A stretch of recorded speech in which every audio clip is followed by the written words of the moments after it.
आज हम पढ़ेंगे सीवेज ट्रीटमेंट, जिसमें हम पढ़ेंगे दो तरह के प्रोसेसेस, प्राइमरी ट्रीटमेंट और दूसरा पढ़ेंगे सेकेंडरी ट्रीटमेंट। सबसे पहले हम बात करेंगे सीवेज की। तो सीवेज होता क्या है? सबसे पहले सीवेज में वो वेस्ट वाटर आता है जो हमारे डोमेस्टिक एरिया से, म्युनिसिपल एरिया से और इंडस्ट्रियल एरिया से रिलीज होता है और हमारे वाटर बॉडीज को पोल्यूट करता है। इस जो सीवेज वाटर है, इस सीवेज वाटर में क्या क्या इम्प्योरिटीज़ होती हैं जिनकी वजह से हमें इस सीवेज वाटर को ट्रीट करना पड़ता है, वो हैं सबसे पहले जो सीवेज वाटर है उसमें काफ़ी सारे ऑर्गेनिक और इनऑर्गेनिक सब्सटेंसेस होते हैं। दूसरे नंबर काफ़ी सारे डिजॉल्व न्यूट्रिएंट्स होते हैं जो कि हमारी वाटर बॉडीज़ में जाकर जो एल्गल ब्लूम्स जैसी प्रॉब्लम्स को खड़ा करते हैं। उसके बाद काफ़ी सारे टॉक्सिक सब्सटेंसेस जो हैं सीवेज वाटर में होते हैं। काफ़ी सारे पैथोजन्स होते हैं, हार्मफुल माइक्रो ऑर्गेनिजम्स होते हैं, बैक्टीरिया, वायरसेस या पैरासाइट्स जो हैं इस सीवेज वाटर में होते हैं। और काफ़ी सारे प्लास्टिक सब्सटेंसेस जैसे कि बॉटल्स हो गए, पॉलीथीन बैग्स हो गए, ह्यूमन और एनिमल वेस्ट होते हैं। ये सारी चीज़ें जो हैं हमारे सीवेज वाटर में होती हैं, जिसकी वजह से हमें सीवेज वाटर को ट्रीटमेंट करना ज़रूरी हो जाता है। करते हैं वेस्ट वाटर ट्रीटमेंट का पर्पज़ क्या है। तो वेस्ट वाटर ट्रीटमेंट में जो काफ़ी सारे ऑर्गेनिक और इनऑर्गेनिक सब्सटेंसेस होते हैं, इन सबको रिमूव किया जाता है ट्रीटमेंट के थ्रू। और काफ़ी सारे जो न्यूट्रिएंट्स होते हैं वेस्ट वाटर में, उन्हें रिमूव किया जाता है और रिड्यूस किया जाता है। बीओडी को कम किया जाता है सीवेज वाटर की सीओडी को भी जो है ट्रीटमेंट के थ्रू कम किया जाता है।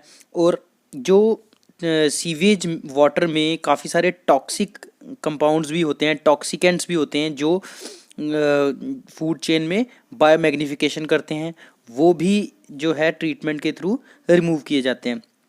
काफ़ी सारी जो डिजीज़ कॉजिंग ऑर्गेनिजम्स हैं, माइक्रोब्स हैं, बैक्टीरिया, वायरसेस जो हैं जो वेस्ट वाटर में होते हैं, उन्हें भी जो है रिमूव किया जाता है वेस्ट वाटर ट्रीटमेंट के थ्रू।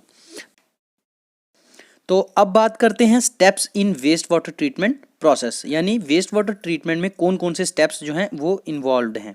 सबसे पहले प्राइमरी ट्रीटमेंट की जाती है, उसके बाद सेकेंडरी ट्रीटमेंट की जाती है और उसके बाद टर्शियरी ट्रीटमेंट की जाती है। और इस वीडियो में हम सिर्फ दो ही प्रोसेसेस के बारे में पढ़ेंगे, प्राइमरी ट्रीटमेंट प्रोसेस और दूसरा है सेकेंडरी ट्रीटमेंट प्रोसेस। तो सबसे पहले बात करते हैं प्राइमरी ट्रीटमेंट की। तो प्राइमरी ट्रीटमेंट में जो भी सेटलेबल ऑर्गेनिक और इनऑर्गेनिक मैटर है उसको रिमूव किया जाता है और काफ़ी सारे जो लार्ज मटेरियल्स हैं जो पानी के ऊपर फ्लोट करते हैं उन्हें रिमूव किया जाता है। अब बात करते हैं प्राइमरी ट्रीटमेंट की। तो प्राइमरी ट्रीटमेंट एक फिजिकल रिमूवल प्रोसेस है। इसमें 3 स्टेप्स जो हैं वो इन्वॉल्व होते हैं। सबसे पहले स्क्रीनिंग होती है, उसके बाद ग्रिट रिमूवल होता है और उसके बाद सेडिमेंटेशन होती है। तो ये जो आप डायग्राम देख रहे हैं, ये नीचे वाले देखिए, इसमें स्क्रीनिंग है, फिर उसके बाद ग्रिट रिमूवल की जाएगी और फिर उसके बाद सेडिमेंटेशन की जाती है।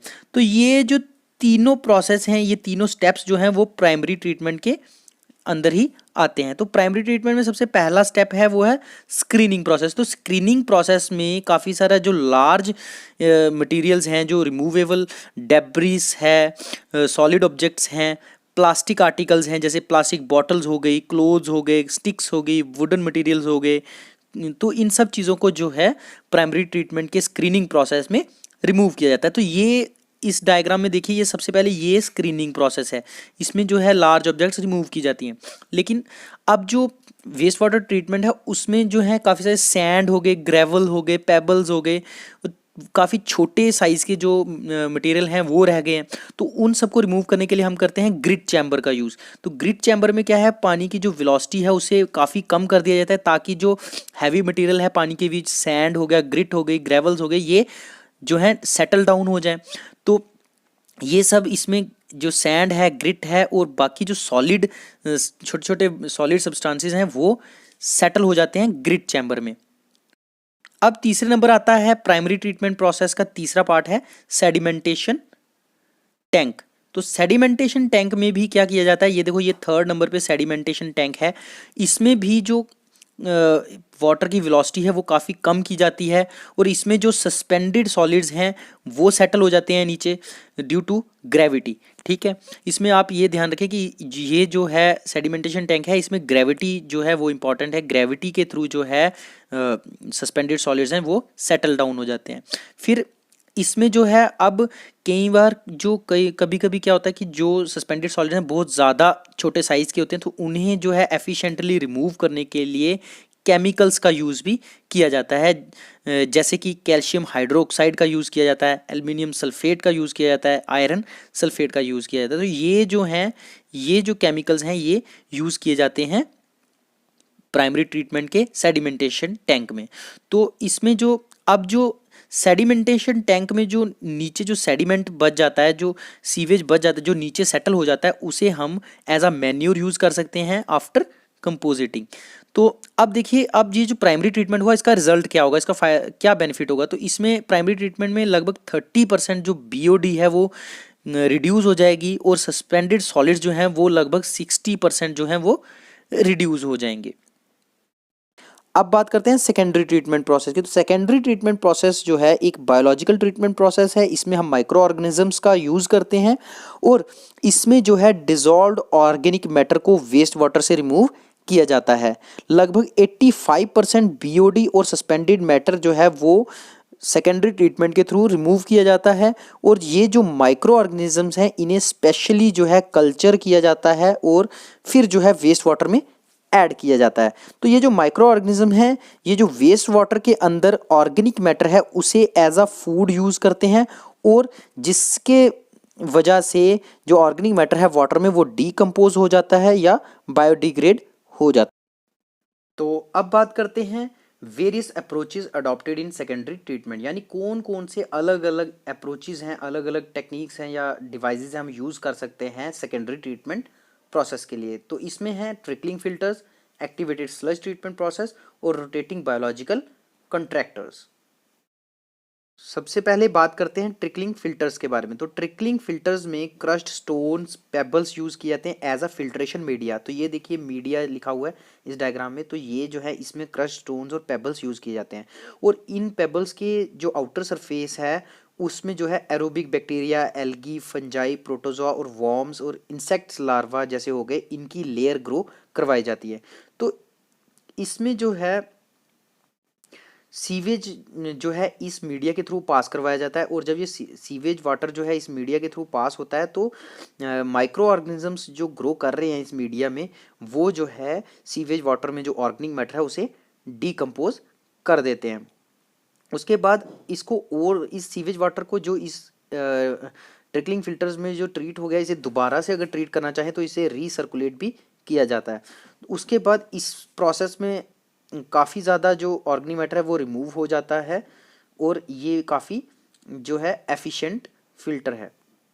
अब बात करते हैं रोटेटिंग बायोलॉजिकल फिल्टर्स की। तो रोटेटिंग बायोलॉजिकल फिल्टर्स में सर्कुलर डिस्क्स यूज़ की जाती हैं जो कि एक रोटेटिंग शाफ्ट के ऊपर लगी होती हैं। ये जो डिस्क्स हैं इनके ऊपर भी माइक्रो ऑर्गेनिजम्स ग्रो करवाए जाते हैं। तो जब ये डिस्क्स जो हैं वेस्ट वाटर या सीवेज वाटर के बीच रिवॉल्व करती हैं, घूमती हैं, तो ये जो माइक्रो ऑर्गेनिजम्स की जो लेयर इन डिस्क्स के ऊपर ग्रो कर रही होती है, ये सीवेज वाटर के अंदर के ऑर्गेनिक मैटर को डिग्रेड कर देती हैं। लगभग 40% जो एरिया है डिस्क्स का वो ही जो है सीवेज वाटर में सबमर्ज होता है, बाकी जो है एयर में होता है। तो जब ये रिवॉल्व करती हैं तो ये माइक्रो ऑर्गेनिजम्स जो हैं एयर की कांटेक्ट में भी आते जाते हैं, जिसके थ्रू माइक्रो ऑर्गेनिजम्स को ऑक्सीजन की सप्लाई बनी रहती है और एरोबिक कंडीशंस पानी में बनी रहती हैं। तो इस प्रोसेस के through high degree of organic matter जो है वो रिमूव होता है, यानी काफ़ी ज़्यादा ऑर्गेनिक मैटर हम इसमें से रिमूव कर सकते हैं।